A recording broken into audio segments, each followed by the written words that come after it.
यार इस वीडियो के अंदर मैं नीट 2027 में जो भी तुम लोगों को इस पूरे साल में जो तुम्हारी स्ट्रैटेजी रहनी चाहिए, अप्रोच रहनी चाहिए, कितने घंटे पढ़ना चाहिए, कितने घंटे सोना चाहिए, नोट्स कैसे बनाने चाहिए, OMR किस तरीके से अपने पास अप्रोच करनी चाहिए, स्टार मार्क किन क्वेश्चन को करना चाहिए, टेस्ट का एनालिसिस, हर चीज़ के बारे में, किन टीचर से पढ़ना है, क्या सोच के करना है, एक एक चीज़ के बारे में, पॉसिबल गलतियाँ क्या कर सकते हो, किन चीज़ों से बच के रहना है, जो मैंने अपने एक्सपीरियंस में इतने साल पढ़ाया है, खुद इस एग्जाम को 2 बार दिया है, तो जो भी गलतियां मुझसे हुई हैं, बच्चों से होती हैं, हर चीज़ के बारे में मैं पहले ही तुमको बता दूंगी। ज़रूरी नहीं है ना हर गलती खुद कर करके फिर ही सीखे।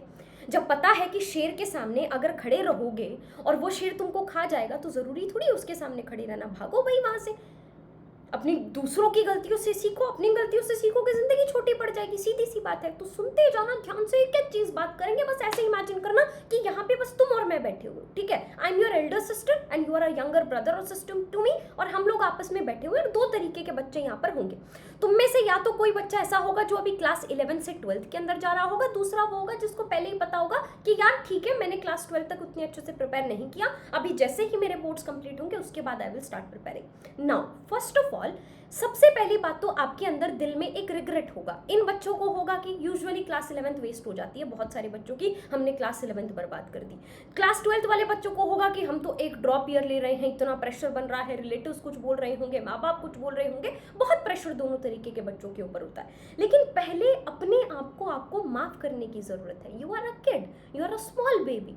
अगर तुम जिन बच्चों का अभी नीट 2026 दे रहे हैं, जिनके पास 30 से 35 दिन का समय बच गया है, एक बार उनसे पूछ के देखना, अगर उन्हें तुम्हारे जितना समय अब दे दिया जाए और उनको बोला जाए कि क्या इतने समय में क्रैक किया जा सकता है, literally they will tell you to your face कि इतने समय में तो एम्स में कितना भी बढ़िया से बढ़िया रैंक क्रैक किया जा सकता है, एम्स का बेस्ट कॉलेज लिया जा सकता है, because this time is practically enough.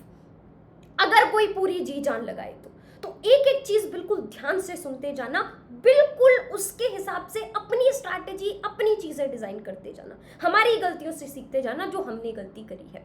Number 1 सबसे इंपॉर्टेंट जो इस पूरे साल सुनते जाना, बस तुम और मैं बैठे हुए, बस अब पूरी दुनिया भूल जाओ, बाकी जितनी वीडियो साल भर तुम लोगों को देखनी है अपनी देखते रहना, बस ये वीडियो बहुत कुछ सिखा जाएगी तुमको, बस यहाँ सुन लेना। सबसे पहली चीज जो तुम्हारे लिए इंपॉर्टेंट होने वाली है, that is going to be classes को कंसिस्टेंसी के साथ अटेंड करना और साथ की साथ नोट्स बना लेना। मैंने ऑनलाइन में, क्योंकि रिकॉर्डिंग अवेलेबल होती है, बहुत बच्चों को क्लास खत्म होने के बाद नोट्स बनाते हुए देखा है। सुंदर सुंदर, डजंट मैटर, किसी भी हैंड राइटिंग में बनाओ, तुम्हें समझ में आने चाहिए। और एक टारगेट के साथ तुमको इन नोट्स को बनाना है कि अगर जैसे कि फिजिक्स के क्वेश्चन सॉल्व करोगे तो फिजिक्स में ना सर स्टेटमेंट बुलवाएंगे, लेकिन हम नोट्स बनाते टाइम सिर्फ कई बार सॉल्व कर लेते हैं वहां पे। फिर जब नोट्स को रिवाइज करते हैं हमें खुद के नोट समझ में नहीं आते कि ये सॉल्व कर किसका रखा है, उस क्वेश्चन की स्टेटमेंट क्या थी। तो प्रॉपर से उन स्टेटमेंट्स को बनाना, इस भाषा में बनाना कि तुमको वो चीजें समझ में आए। वो नोट्स ही तुम्हारे सारे के सारे, क्योंकि नोट्स को ही जैसे ही आप 4 से 5 बार रिवाइज कर लेंगे, फिर क्वेश्चन सॉल्व करने लगेंगे। अगर 250 क्वेश्चन होंगे, 250 में से 200 क्वेश्चन आराम से नोट्स के दम पे हो जाएंगे। तो मैक्सिमम बच्चे क्या करते हैं, सिंस इंटरनेट के ऊपर है कि क्वेश्चन सॉल्व करो, क्वेश्चन सॉल्व करो। Yes, question solving is way more important, बहुत जरूरी है, उसके बिना नीट क्रैक नहीं हो सकता। लेकिन वो जो 200 क्वेश्चन क्रैक करने के लिए, उनको सॉल्व करने के लिए जो थ्योरी चाहिए, जो उस टीचर ने 10 किताबों से पढ़ के तुमको दी है, उसको तुम क्यों भाव नहीं दे रहे हो। तो सबसे पहली बात, क्लासेस कंसिस्टेंसी के साथ, जिस दिन भी पूरे साल पढ़ने का मन ना करे, कुछ भी करने का मन करे, क्लास में जाके बस बैठ जाना। एटलीस्ट उस दिन सेल्फ स्टडी ना हो, क्लासेस और नोट्स, ये दोनों चीजें तुम्हारी अपडेटेड होनी चाहिए। अगर साल भर ये अपडेटेड रही, ऊपर नीचे और चीजें हो भी गई, आखिरी के 3 महीने में भी मामला संभल जाएगा। But these things are going to be really very important. तो आपका हर रोज का शेड्यूल क्या रहेगा, आप रात को जिस टाइम सोते हो, तुम लोगों को कुछ भी पूरा बता रही हूँ तुमको, कैसा अगला साल तुम्हारा दिखने वाला, इमेजिन करते जाना मेरे साथ। तो हमारे पास क्या होगा, रात को तुम लोग क्या करोगे, सोने से पहले कोई अपना टाइम टेबल नहीं बनाओगे, इतने बजे ब्रश, इतने बजे ये वो, कुछ नहीं। ये सारी चीजें काम नहीं करती हैं। एक ही जीवन मिला है, जीने आए हैं, खुशी खुशी हर, ये अकेडमिक फेज चल रहा है अपना, 1 साल अपने को बिल्कुल अकेडमिक राह चलाना है, बिल्कुल अपने को काम करना है। This is a phase of life. Life के अंदर इस तरीके के बहुत फेजेस आएंगे, अलग अलग फेजेस आएंगे, तो हर फेज को एंजॉय करते हुए चलना है। ऐसा नहीं है कि यही एक करियर है, यही एक करियर अपने लिए सबसे बेस्ट होगा, there will be other careers as well, but this career right now if we have decided, तो जो भी चीज हमने डिसाइड कर दी, let's just put our best into that. तो अगले पूरे साल रात को जैसे ही आप सोएंगे, जिस भी समय तुम सोते हो, उसके बाद 7 घंटे तो मिनिमम सबको सोना ही सोना है। किसी बच्चे को अगर एक्स्ट्रा नींद आती है 8 घंटे 9 घंटे, मैं एक ही बात कहूंगी, मैं हमेशा कहती आई हूँ, जो मैंने खुद गलती करी थी, मैंने रात को 3 घंटे सो के देख लिया, मैंने दिन में 3 घंटे की 3 घंटे रात को सो लेती हूँ, दिन में 3 घंटे सो लेती हूँ, समय बचेगा, ये 3 घंटे में रेस्ट हो जाएगा, कुछ नहीं काम करता। प्रॉपर नींद लो, एक साथ नींद लो, रात को सो, 7 घंटे आराम से उठो। आंटी को इंप्रेस करने नहीं आए हो कि साइड वाली आंटी तुमसे खुश हो जाए, मम्मी पापा खुश हो जाए कि ओहो हमारा बच्चा तो 4 बजे उठता, और सिर्फ 4 बजे उठ के, मैंने बहुत बार किया है भाई, मैं हमेशा अपने माँ बाप को बोलती थी 4 बजे, और 4 बजे उठ के मम्मी पापा सो रहे होते, और मुझे भी अब कमरे में तो सो नहीं सकती, वरना पापा से डांट पड़ेगी कि क्यों उठी थी, फिर वॉशरूम में जाके बैठ के सो रही होती थी, टॉवल बिछा के सोई हूँ मैं, माँ कसम। तो इससे अच्छा बढ़िया अपना टाइम पे सो, किसी को प्रूव करने थोड़ी आयो, खुद को प्रूव करने आयो, तुम्हारी जिंदगी अपने हिसाब से जीने आयो। प्रॉपरली रात को सोना, सोने से पहले जीवन में बस एक आदत डाल लो, टू डू लिस्ट बनाना कि अगले दिन रफली मुझे करना क्या क्या है। अगले पूरे साल जब भी कभी भी ऐसे लगे कि कंसिस्टेंसी नहीं बन पा रही, समझ में नहीं आ रहा टाइम वेस्ट कहाँ हो रहा है, तो एक एवरी आवर डायरी बना लेना 3-4 दिन तक, तुम्हें समझ में आ जाएगा। अब ये एवरी आवर डायरी क्या होगी, हर घंटे में, जैसे 8 बजे तुमने पढ़ना शुरू किया, 8 बजे तुम उठे, 9 बजे एग्जैक्टली एक लाइन पे लिख लो वहां पे कि 1 घंटे में मैंने क्या किया, 10 बजे फिर लिख लो 1 घंटे में क्या किया। रात को देखोगे तो तुमको समझ में आ जाएगा तुमने पूरे दिन क्या किया होगा। So you can do that as well. ठीक है, तो सबसे पहली बात, रात को टू डू लिस्ट बनाओगे, अगले दिन जो भी क्लासेस का टाइम होगा उनको अटेंड करोगे कंसिस्टेंसी के साथ, चाहे सेल्फ स्टडी किसी दिन छूट भी जाए, पर तुम्हारे नोट्स अपडेटेड होने चाहिए, साथ ही साथ बनाने हैं। 4 से 5 बार उन नोट्स को पहले रिवाइज करना है। नोट्स को कैसे रिवाइज करना है, मान लो फिजिक्स के नोट्स है तो थ्योरी अपनी रिवाइज करी, उसके बाद हाथ रखा वहां पे जो क्वेश्चन सर ने सॉल्व करवाए, और खुद से रफ नोटबुक में सॉल्व करके देखो। अगर नहीं हो हल्का सा हिंट देख लो, फिर भी ना हो हल्की सी और हिंट देख लो। फिर जैसे ही ये हो जाए टाइमर सेट करो, क्वेश्चन सॉल्व करना स्टार्ट करो, जैसे नीट के अंदर होगा उसी हिसाब से अपना टाइम रखो। साथ में एक OMR बुक बना लो, या तो बहुत सारी OMR प्रिंट निकलवा लो, या फिर क्या कर सकते हो, मान लो 90 क्वेश्चन तुमको सॉल्व करने, तो 1 to 90 की काउंटिंग डालो, उनके सामने उनके आंसर लिखते जाओ, टाइमर सेट करके as a test question practice करो। जैसे ही question practice as a test हो जाए, सारे क्वेश्चन खत्म हो जाए, अब मैच करके देखो, अपने आप को नंबर दो। जो क्वेश्चन गलत हो गए या फिर जो क्वेश्चन बहुत अच्छे लगे, सॉल्व हो गए तुमसे, पर तुमको लगा ये बड़ा अच्छा क्वेश्चन है, उन सारे के सारे क्वेश्चन को स्टार मार्क कर लो। This is going to be the process to approach any particular chapter. किसी भी चैप्टर को अप्रोच करना है हमेशा इसी तरीके से करना है। बहुत ज़्यादा शॉर्ट नोट्स वो सारी चीज़ें बनाने की ज़रूरत नहीं है। असली क्रैक उसी बच्चे का एग्जाम होगा जिसको ये अपने लॉन्ग नोट्स इतने शॉर्ट लगने लग जाएं, इतनी बार वो इन नोट्स को पढ़ चुका हो, इतनी बार पढ़ चुका हो कि उसको लगे कि भाई मेरे को तो अपने मेन नोट्स रिवाइज करने में 20 मिनट लगती है एक चैप्टर की। उस बच्चे का सिलेक्शन होगा, उस बच्चे का रैंक आएगा, याद रखना। ठीक है, तो जैसे ही क्वेश्चन सॉल्व हो जाए अपने डाउट्स क्लियर करो। डाउट्स क्लियर करना और दूसरी चीज टेस्ट देना, ये दोनों चीजें इस पूरी जर्नी में सब बच्चे ऊपर नीचे कर देते हैं। यही चीजें सबसे ज्यादा इंपॉर्टेंट होने वाली है। कोई शर्म करने की जरूरत नहीं है, कोई नहीं जानेगा तुमको। तुम मेरे पास आए हो, 2 साल तुम मुझे जानते हो, 2 साल बाद ना तुम मुझे जानते होगे ना मैं तुम्हें जानती होगी, तो किसी को किसी से कोई फर्क नहीं पड़ता। तुम अपना जीवन जीने आए हो, जो तुम्हें डाउट आ रहा है पूछते जाओ, आगे बढ़ते जाओ, खत्म बात। ठीक है, तो अपनी सीधी सी बात है, फिजिक्स केमिस्ट्री बायो के जब भी क्वेश्चन करे, टाइमर लगाया, डाउट सॉल्व करवाए, जितना भी हो गया वापस से ये जो नोट्स थे उसके रिवाइज करे क्वेश्चंस। अब अगर टेस्ट आने वाला है, टेस्ट से पहले ऐसे टारगेट मत करो कि टेस्ट में अगर एक्स पूरा का पूरा अपने को सिलेबस दे रखा है, एक्स का एक्स प्रिपेयर करके जाना है, ऊपर ऊपर से पलट के चला जाता हूँ, नहीं, तुम x/2 करके जाना, पर x/2 ऐसा करके जाना कि बिल्कुल अच्छे से और किसी को ना आता हो, ताकि उसके जो क्वेश्चन हो वो बिल्कुल करेक्ट हो और तुमको अपनी एक सच्चाई पता हो कि x/2 सिलेबस अभी भी मेरा नहीं हुआ है। साल भर तुम धोखे में नहीं रहो कि नहीं नहीं वो तो सारा सिलेबस मैंने उस टेस्ट से पहले कर लिया था। अरे नहीं करा था भाई तुमने, जो करके जाना है अच्छे से करके जाना है। इस लाइन की रेलेवेंस आखिरी महीनों में तुमको समझ में आएगी, जब कुछ बच्चे ऐसे होंगे जिनके सारे चैप्टर थोड़े थोड़े हुए होंगे, उनको पैनिक की सिचुएशन होगी। कुछ बच्चे ऐसे होंगे जिनका 70% अच्छे से हो चुका होगा, सिर्फ 30% नहीं हुआ होगा, उनको पैनिक नहीं होगा कि 30% नहीं हुआ, कर लूंगा। तो ये चीज़ें समझो, इनकी रेलेवेंस, नोट्स को इतनी बार रिवाइज करो। अब बहुत बच्चे पूछेंगे अगर बीच बीच में बैकलॉग, बिल्कुल बनेंगे बैकलॉग। 100% कंसिस्टेंसी के साथ कभी कोई काम नहीं कर पाता, तो अपनी एक साइड में बैकलॉग की लिस्ट बना लेना। जो जो चैप्टर बैकलॉग बनते जाए उस लिस्ट के अंदर डालते जाना, डालते जाना, डालते जाना, सबसे पहली चीज़। दूसरी चीज़, ये तो हो गई बैकलॉग की बात। दूसरी चीज़ अपने पास क्या होगी, बीच बीच में बहुत बार ओवर थिंकिंग होगी, समझ में नहीं आएगा क्या करें क्या ना करें। एक बहुत अच्छा सा तरीका होता है हर बार समझना, जिस भी सिचुएशन में आप बैठे हुए हो, जब भी ओवर थिंकिंग हो, ऑलवेज इमेजिन, अपने आप को वहाँ से निकालो, अपने मन को, और एक थर्ड पर्सन की तरह अपने आप को इमेजिन करो कि अगर ये थर्ड पर्सन मेरी इस सिचुएशन को देख रहा होगा, अब जैसे तुमको लग रहा होगा 1 साल कैसे करेंगे, कैसे होगा, एम्स क्रैक हो सकता है क्या नहीं हो सकता है, now imagine as a third person, मान लो यही बच्चे जो अभी 2026 देने वाले, अगर ये तुम्हारी जगह होते और तुम्हारी इस पैनिक सिचुएशन को देख रहे होते, इनको कैसा लगता है, ये क्या रिप्लाई कर रहे होते, तुमको अपने आप जवाब मिल जाएगा कि ये जो मैं पैनिक कर रही हूँ ये बिना बात का कर रही हूँ, या ये एक्चुअल एक पैनिक की सिचुएशन है। तो अगर एक्चुअल पैनिक की सिचुएशन है, सोल्यूशन निकालेंगे, अगर नहीं है तो वो धीरे धीरे पैनिक अपने आप कम हो जाएगा। तो ये छोटी छोटी चीज़ें हैं जिनके ऊपर काम करना है। फिर टेस्ट अपने को दे के आना है, टेस्ट दे के आने के बाद एनालाइज करना है। टेस्ट को एनालाइज करने का तरीका क्या होगा, सिंपल से 3 तरीके के क्वेश्चन तुम गलत करके आओगे। नंबर 1 कौन से गलत करके आओगे, जो तुम पढ़ के ही नहीं गए थे, तो या तो उसको छोड़ के आओगे या फिर गलत करके आओगे, तो उस टॉपिक को तो पढ़ लेना। दूसरा, पढ़ के भी गए थे फिर भी नहीं आता, फिर भी नहीं आता इसका मतलब तुम अच्छे से नहीं पढ़ के गए, यानी वो टॉपिक तुमको वापस पढ़ना पड़ेगा टेस्ट दे के आते ही। तीसरा, पढ़ के भी गए थे उसके बावजूद भी सिली मिस्टेक, तो नंबर ऑफ टेस्ट ज़्यादा देते रहना, ये धीरे धीरे घटती जाएंगी। अपनी एक लिस्ट बना लेना जहाँ पे हल्का सा लिख लो कि ये गलतियाँ मुझसे होती हैं, ठीक है। फिजिक्स है, फिजिक्स की फॉर्मूला शीट अपनी साथ साथ बना लेना। ऑर्गेनिक की अपनी क्या कहते हैं रिएक्शन शीट अपनी अलग से बना लेना। बायो के शॉर्ट नोट्स अलग से बनाने की जरूरत नहीं है, बायो की बार बार एनसीईआरटी पढ़नी है ना। तो ये सारी चीज़ें हैं। उसके अलावा बता दिया मैंने, सिली मिस्टेक अगली बार ध्यान देते जाना। और बहुत बच्चों को आखिरी में जाके टेस्ट नहीं देते वो साल भर, आखिरी में जाके फिर उनको टेस्ट देने में बाहर बहुत डर लगता है, तो नंबर ऑफ टेस्ट बहुत ज़्यादा देना साल भर, अपने आप को बार बार टेस्ट करते रहना। इफ़ पॉसिबल आसपास कोई हेल्दी कॉम्पिटिशन हो सके जिससे हल्का सा घर वाले हल्का सा कंपेयर करें, ऐसा ना हो कि घर वाले कंपेयर करने बैठ जाए फिर तुम अलग प्रेशर में रहोगे, या फिर खुद कंपेयर कर लेना। तो ट्राई दैट। तो एक बुक, एक टीचर, एक test series, and that is much more than enough. उसी टीचर से अपने डाउट पूछो, अपने टेस्ट एनालाइज करो, हर रोज लगे रहो।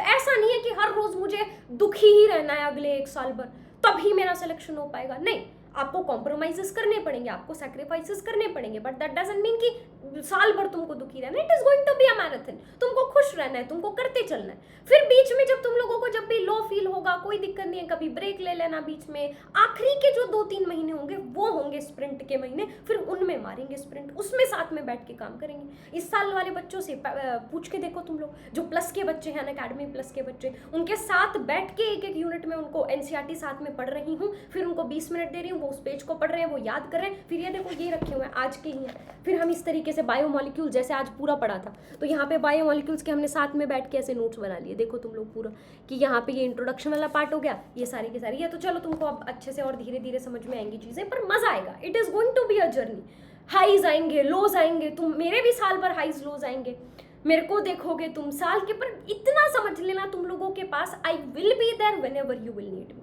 हो सकता है मैं साल भर तुम्हारे पास ना रहूं, पर आखिरी महीना हर रोज मैं तुम्हें दिखूंगी, हर सेकंड में तुम्हें दिखूंगी, आखिरी 2-3 महीने में I will be always there for you. तो आखिरी के 3 महीने से पहले एक बार ऐसे हो जाना चाहिए, सिलेबस कंप्लीट हो गया है, उसके बाद प्रॉपर फिनिशिंग हो जाएगी। I want rank from you, मेरे को चाहिए भाई रैंक, सीधी सी बात है। हेल्दी कॉम्पिटिशन रखना साल भर प्रॉपरली।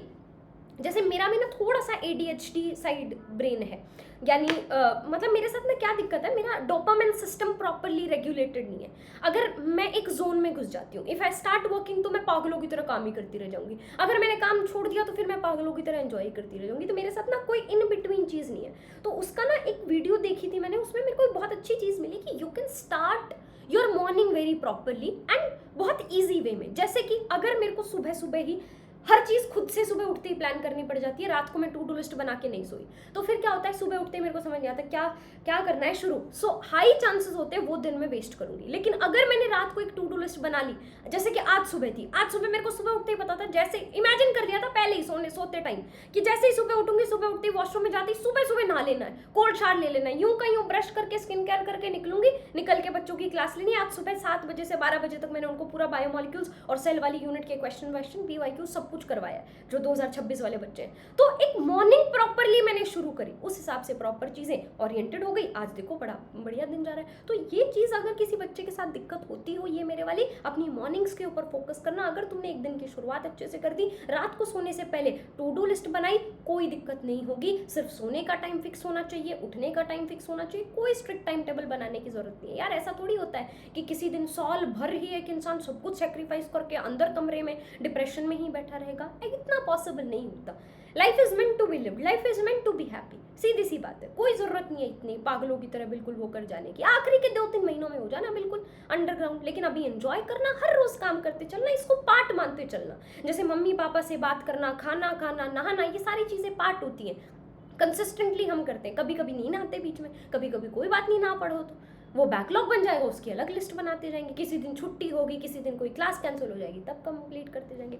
थोड़ी एक्सरसाइज जरूर रखना, एक बार दिन में सांस जरूर चढ़नी चाहिए, वरना ऐसा ना हो आखिरी में तबीयत खराब हो। क्योंकि कितना ही कोई कह ले कि 1 sheet of paper can not decide your future, but जब 1 साल आप इस पर्टिकुलर एग्जाम के लिए मेहनत डालते हो, फिर वो शीट आपका फ्यूचर बेशक डिसाइड नहीं करती, यू कैन स्टिल डू बहुत चीज़ें इन लाइफ, लेकिन प्रॉब्लम क्या होती है, बुरा बहुत लगता है, दिल बहुत टूटता है। इतनी, वो कहते हैं ना, इतनी कच्ची उम्र में जब दिल टूटता है तो बहुत बुरा लगता है। That is why keep your body active, sleep के साथ कॉम्प्रोमाइज़ मत करो, अच्छा खाना खाओ, सारा दिन पानी की बॉटल रखो। मेरे टेबल पे हमेशा पानी की बॉटल होती है, सीधी सी बात है। शॉर्ट फॉर्म कंटेंट मत देखना। मैं तो ये तुमको जीवन में हाथ जुड़वा लो, पैर जुड़वा लो, मैंने अपनी, क्योंकि मैं तो क्रिएटर हूँ तो मुझे तो कंज्यूम करना पड़ता है। मेरा उतना मेंटल हेल्थ कभी खराब नहीं होता जितना मेरा उस दिन खराब होता है जिस दिन मैं उस दिन कभी काम पे कंसंट्रेट नहीं कर पाता इंसान, जिस दिन बहुत सारी शॉर्ट्स देख लो। So do not do that, you will always. क्यों? क्योंकि जब शॉर्ट्स देखते हैं, एक बार सोच के देखो, एक शॉट आती है हंसी वाली, फिर आती है डिप्रेशन वाली, फिर आती है रोने वाली, या फिर तुम रोने का सोच रहे हो तो रोने वाले आएंगी। वो ना ट्रिप करवा रही है तुमको, एक बार तुमको रोने के जोन में लेके जा रही है, एक बार तुमको हंसाने के जोन में लेके जा रही है। ड्रग्स ही हो गई भाई, ये तो ड्रग्स ही करती हैं ये काम। तो it is nothing but addiction. How dangerous it is, सोच के देखो एक चीज को। तो अगर कभी भी मन करे लंबी वीडियो देख लो, कुछ सुन लो, कुछ गा लो, नाच लो, खेल लो। अरे लाइफ आंखों से, शरीर से फील करने के लिए बनी है, फोन में देखने के लिए नहीं बनी जीवन। ये बहुत लेट समझ में आएंगी चीजें, 25 के बाद अब मुझे धीरे धीरे समझ में आ रही है। अब समझ में आ रहा है, जब ऐसा होता है ना कि कई बार, because I was working so hard, मैं अपनी MBBS कर रही हूँ, इतने ऐसे एरिया में रहती हूँ। अब ऐसे होता है जब कहीं भी जाते हैं फिर उस चीज़ को देखते हैं, ऐसा लगता है ऐसी चीज़ तो मैंने फोन में भी देख रखी है, क्या ये मैं अपनी असली आंखों से देख रही हूँ? बहुत दिक्कत हो जाएगी। ऐसे जीवन जीने नहीं आए अपन, मत देखो ये सारी चीज़ें, मत करो। मैं तो खुद बनाती हूँ वो कॉन्टेंट, मेरा तो घर चलता है भाई, पर मैं फिर बोल रही हूँ, पर मैं कोशिश करती हूँ एडिक्टिव कंटेंट ना बनाऊँ, नॉलेज वाले चीज़ें करूँ, पर अवॉइड करो ये सारी चीज़ें। मैं तो कह रही हूँ वो भी मत देखो। मेरा यूट्यूब चैनल है, सब कुछ मिल जाएगा तुमको, यहाँ फिजिक्स मिल जाएगी, केमिस्ट्री मिल जाएगी, बायो मिल जाएगी, शॉर्ट्स मिल जाएगा, मोटिवेशन मिल जाएगी, हंसी मिल जाएगी, खत्म है बात। रिलेशनशिप, सीधी सी बात है, दिक्कत होगी। बहुत बहुत बहुत छोटे छोटे चीज़ों के लिए इस टाइम पे अट्रैक्शन होनी स्टार्ट हो जाती है। क्यों? क्योंकि दिमाग ऑलरेडी इतने प्रेशर में।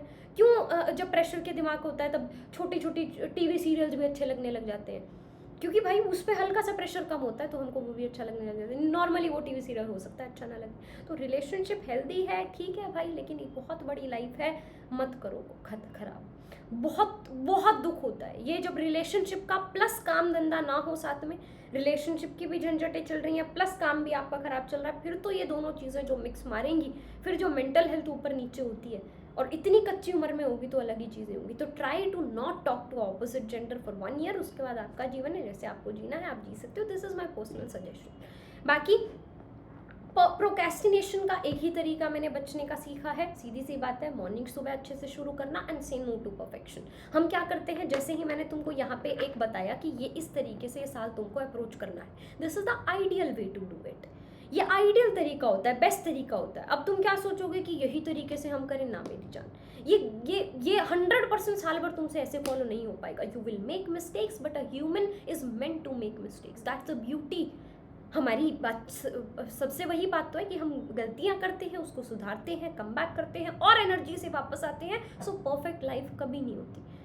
हमेशा एक गोल को चेस करते रह जाओगे, देखते रह जाओगे। No, life is meant to be lived. हर रोज सुबह उठ के एंजॉय करके, जो टू डू लिस्ट है उसको पूरी करके, सबसे खुशी खुशी बात करके, पॉजिटिव एनर्जी दे दे के प्रॉपर। तो एक बैलेंस रखना, हर रोज, हर संडे को रिवाइज करना, टेस्ट देना, ज़्यादा से ज़्यादा मज़े करना, प्रेशर मत लेना, ये मत सोचना कि मेरे को सारा दिन बस किताबों पे ही बैठे रहना है, नहीं, इंजॉय भी करना है। आखिरी के 3 महीनों में दे देंगे, कर देंगे कॉम्प्रोमाइज़, ताकि उस टाइम पे एनर्जी बची रहे। It is a marathon, it is not a sprint, याद रखना इस चीज़ को, ठीक है। तो 1 ईयर कोई ज़्यादा नहीं है। अगर अपने सैक्रिफाइसेस करने पड़ जाए, कंसिस्टेंसी के साथ काम करना पड़ जाए, कुछ चीज़ें जो पसंद है उनको छोड़ना पड़ जाए, this is a big life. It is like a movie, just imagine it like a movie and you are the hero. और हीरो का भी अकेडमिक कमबैक आने वाला है, 1 साल अकेडमिक फेज चलने वाला है, अब हीरो फोड़ने वाला है। तो you are the hero of your life, फोड़ दो। हम क्या हेल्प कर सकते हैं? हम आपकी जर्नी आसान कर सकते हैं। जो क्लासेस लेने की बात आप कर रहे हो, मैंने तुमको बताया आखिरी दिन तक तुम्हारा साथ नहीं छोड़ेंगे। फिजिक्स की बात हो, केमिस्ट्री की बात हो, बायो की बात हो, जाकर देख लो। इस साल भी जो प्लस के ऊपर जो जिस भी बच्चे के पास यहाँ पे प्लस भी होगा, वो जाके देख लो। सुबह 5-5 घंटे के सेशन हो रहे हैं every day, waking up at 7:30 AM properly. सुबह मेरी एनर्जी तुमको रेडिएट होगी, सुबह सुबह उठ के काम करेंगे, क्वेश्चन सॉल्व करेंगे, हर रोज एक एक चीज तुमको दी जाएगी, सारी DPP प्रॉपर करेंगे अपन क्लास के अंदर। क्लास में सब कुछ तुमको बायोलॉजी का एज इट इज क्लास में यूं का यूं याद करा दूंगी। Whenever I used to prepare also, मेरे को ऐसा लगता था कि बायो के टीचर तो ये करवा ही सकते हैं, फिजिक्स केमिस्ट्री चलो मुश्किल हो गई, बायो वाला तो कम से कम हैंड टू हैंड याद करा के जा सकता है। तो हैंड टू हैंड तुमको याद करा देंगे। वी विल मेक श्योर कि जितना आसान हो सकता है। मैं मानती हूँ भाई, there must be so many things जो मुझे भी सीखने की ज़रूरत है, बहुत चीज़ें हैं, पर जितना तुमको इस साल ज़रूरी होने वाला है इस एग्ज़ाम को क्रैक करने के लिए, इफ़ यू हैव क्यूरियोसिटी, इस एग्जाम को क्रैक करने के लिए के बाद कर लेना। बट कॉम्पिटिटिव एग्जाम्स में हमको एक अंडरस्टैंडिंग के साथ कॉन्सेप्ट्स क्लियर करते हुए एक पर्टिकुलर टॉपिक को ही खत्म करते हुए चलना है, एक पर्टिकुलर सिलेबस को खत्म करना है। उस बात की गारंटी मैं ले सकती हूँ, एक चीज तुम लोगों की नहीं छूटेगी इस पर्टिकुलर बैच के अंदर।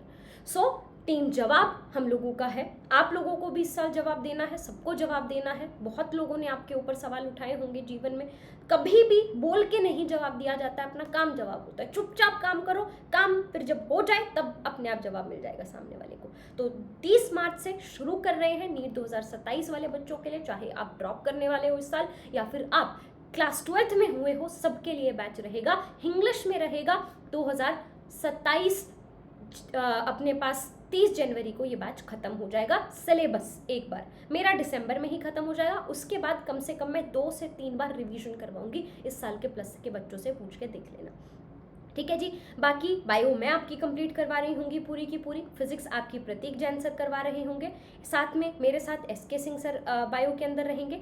और केमिस्ट्री के लिए आप लोगों के पास 3 एडुकेटर्स रहेंगे, Ramesh Sharda sir, AKM sir और एसिड सर। एक बार कोटा में जाके एसिड सर का नाम तुम लोग पूछ के देख लेना, पिछले अनअकैडमी के 4-5 साल के रिजल्ट्स एक बार उठा के देख लेना। जितने भी रिजल्ट्स आए हैं, जितने भी बच्चे तुमको दिखे हैं, उसमें अगर केमिस्ट्री के फिजिक्स की कोई एडुकेटर, मैंने तो ज्वाइन अभी किया, बट अगर केमिस्ट्री फिजिक्स की पीछे कोई टीम दिखेगी वो यही टीम रही होगी। इसके अलावा कोई टीम तुमको पीछे नजर नहीं आएगी। मतलब ठीक है, ऑफकोर्स दूसरी टीम भी, कोई टीम नजर नहीं आएगी, ये तो नहीं मुझे बोलना चाहिए, लेकिन मैक्सिमम बच्चों के पास यही टीम होगी। So trust me, you have the best teachers, you have the teachers with the best experience ever. और जोनाथन सर आप लोगों का प्रतीक सर के साथ फिजिक्स जो है उसको कंप्लीट करेंगे। साथ में हमने ट्राई किया है कि क्लासेस को भी हम शाम के समय में लें। आपको यहाँ पर ये पूरा का पूरा कोर्स का फ्लो जो रहेगा, कौन से चैप्टर्स मैं करवाऊंगी, किस डेट को करवाऊंगी, कौन से चैप्टर्स SK सिंह सर करवाएंगे, इसी तरीके से फिजिक्स के अंदर कौन से जोनाथन सर करवाएंगे, कौन से प्रतीक सर करवाएंगे, वो सारा का सारा फ्लो नीचे आप लोगों का अटैच कर दिया जाएगा। केमिस्ट्री का भी पूरा का पूरा फ्लो, कितने लेक्चर्स होंगे, टेस्ट का पूरा फ्लो, जो टेस्ट सीरीज मैंने ज्वाइन करने के लिए बोला वो तुम लोगों को यहाँ पे पूरा का पूरा बता दिया है। क्लासेस का टाइमिंग क्या रहेगा, मैं सुबह, ये AM है बेटा जी, यहाँ PM नहीं है, मैं सुबह AM पे लेती हूँ, 1.5 घंटे के आसपास की तुम लोग की क्लास रहेगी। वहाँ पे साथ में मेरे नोट्स दिए जाएंगे, हैंड टू हैंड मैं तुमको NCERT करवाऊंगी। हैंड टू हैंड अपन लोग इस तरीके के माइंड मैप्स जो अपने पास इसके माइंड मैप्स हैं अनअकैडमी के, वो सारे के सारे माइंड मैप्स, फिर DPP जो तुमको करनी होगी क्वेश्चन प्रैक्टिस के लिए, बाकी सारी जितनी भी चीज़ें हैं, टेस्ट सीरीज, सब कुछ यहाँ पर होगा, सब कुछ तुमको यहाँ पे मिलेगा। All you need to do is just subscribe to Unacademy plus and you are done. उसके बाद जो मैंने स्ट्रैटेजी बताई, जो चीज़ें बची हैं वो तुम्हारी एग्जीक्यूशन की बची हैं, हम यहाँ पे तुमको सब कुछ डिलीवर कर देंगे। तो आज ही आप लोग एनरोल कर सकते हो 30 मार्च से, क्योंकि हम शुरू करने जा रहे हैं और बिल्कुल फोड़ देंगे एक साथ। तो आप रक्षिता अगर मेरा कोड यूज़ करोगे तो फिर मेरी मेंटोरशिप के अंडर आ जाओगे, किसी और का करोगे तो किसी और के मेंटोरशिप के अंडर। तो आपको पढ़ाएंगे सब एडुकेटर्स वही सारे, पर मेंटोर एक साल आपका कौन रहेगा? Since I do have experience of this exam, मैंने खुद क्रैक कर रखा है, क्या गलतियां करती हैं, नहीं चीज़ें होती, तो मैं बहुत अच्छे से तुमको बता पाऊंगी कि किस तरीके से करना है, क्या नहीं करना है। सो you can join, you can decide कि ये साल आपको मेरे साथ स्पेंड करना है या नहीं करना है। पर एक बार डिसीजन ले लियो तो पलट के देखना मत, उसके बाद फिर अपन फोड़ देंगे। तो अगर मेरा कोड आप यूज़ करोगे तो मेरे अंडर आपको मेंटोरशिप, मेरे साथ गूगल मीट्स आपकी होंगी, मेरे DPPs, नोट्स, प्लस जो ये एक्स्ट्रा क्लासेस मैं बोल रही हूँ जिसमें बिठा के मैं याद करवा रही हूँ, इन सब की इन्फॉर्मेशन पहले उन्हीं बच्चों को जाती है, सारा का सारा पहले का प्लान, बीच बीच में ग्रुप्स के अंदर अपडेट्स हम भेजते रहते हैं कि ये कर लो, अब ऐसा कर लो, ऐसा कर लो। मैं तो हर टाइम एक्टिव यहाँ पे रहती हूँ। अगर तुम लोग अभी भी देखोगे यहाँ ऐसे टू डू लिस्ट भेज दी, ये सारी चीज़ें। जो दूसरा अपना ग्रुप है अनअकैडमी का, तो एक तो आप लोगों का 2 ग्रुप बनाऊंगी मैं, तो आप लोग इस ईमेल के ऊपर जो भी बच्चा खरीदता है वो इस ईमेल के ऊपर अपना भेज देना, rakshita.singh776@gmail.com के ऊपर स्क्रीनशॉट लेके, जहाँ पे आपने कोड यूज़ कर रखा हो रक्षिता वाइल बाइंग द कोर्स। इस वीडियो के डिस्क्रिप्शन में मैं लिंक डलवा दूंगी कोर्स का, तो ये मेरे को भेज देना, सब कुछ तुमको मिल जाएगा। साथ में 2 ग्रुप तुम्हारे बनेंगे, एक मेन जिसमें मैं अनाउंसमेंट सारी करती रहूँगी कि कल क्लास है नहीं है, वो चीज़ें DPPs भेज दिए, नोट्स भेज दिए। दूसरा आपके साथ होगा मेंटोर के साथ, हर संडे को आपकी मेंटोर के साथ मीटिंग, हर मतलब 15 दिन में एक बार मीटिंग रहेगी, मेरे साथ आप लोग की मीटिंग्स रहेंगी गूगल मीट्स, प्लस मेंटोर हर रोज़ आपका ग्रुप खोलेगा, you can discuss, you can chat with other students, you can compete with them, और ये सारी की सारी चीज़ें अगर आप ये वाला कोड यूज़ करते हैं तो। अगर आप कोई और कोड यूज़ करेंगे फिर वो एडुकेटर जिस हिसाब से गाइड करेंगे फिर आप उसके अंदर चले जाओगे। सो आई वॉन्ट यू कि अगले साल नीट 2027 का जब रिजल्ट आए तो यहाँ I want this thing for sure. ठीक है जी। तो प्रॉपरली फिजिक्स को, केमिस्ट्री को, बायोलॉजी को अप्रोच कैसे करना है मुझे एक बार कमेंट सेक्शन में बता देना कि फिजिक्स कैसे क्वेश्चन सॉल्व करने हैं, प्रॉपर उसको डिटेल बता दो, एक क्वेश्चन बता दो कि आपके सामने क्वेश्चन आता तो आप कैसे सॉल्व करते, वो भी मैं बता दूँगी। ठीक है। और मैं फिर रिपीट कर रही हूँ, मैं जब खुद प्रिपेयर कर रही थी तब मैं भी सोचती थी कि इतना करने से हो जाएगा क्या, किसी ने खुद क्रैक कर रखा हो वो मुझे आके कह दे कि जो इस वीडियो में बता दिया उतने करने से हो जाएगा क्या। हाँ हो जाएगा। मैंने 2 बार दिया ये एग्ज़ाम, मैंने लाखों बच्चों को देते हुए देखा ही एग्ज़ाम। इतना कर लोगे रैंक निकल जाएगा, एम्स बहुत अच्छा हो जाएगा, बहुत अच्छा एम्स मिल जाएगा। Let's crack it. आए हैं तो लेके जाएंगे। ये मेरा मेन टेलीग्राम है, अगर किसी ने सब्सक्रिप्शन लिया है तो वो मेरा कोड यूज़ करके तो मेरे ग्रुप में ऐड होने के लिए आप यहाँ स्क्रीनशॉट भेज देना, और नीचे कमेंट सेक्शन में मुझे बताना ज़रूर if you do want this approach और नॉट। और जो मेरे साथ इस 1 साल जुड़ने के लिए रेडी है, चाहे आप इस कोर्स को ना भी ले पाए तब भी, on this YouTube channel, this is one thing जो मैं इस पूरे साल रिपीट करने वाली हूँ, and I want you to start with that dialogue today when you have decided to rock this 1 year। आए हैं तो लेके जाए।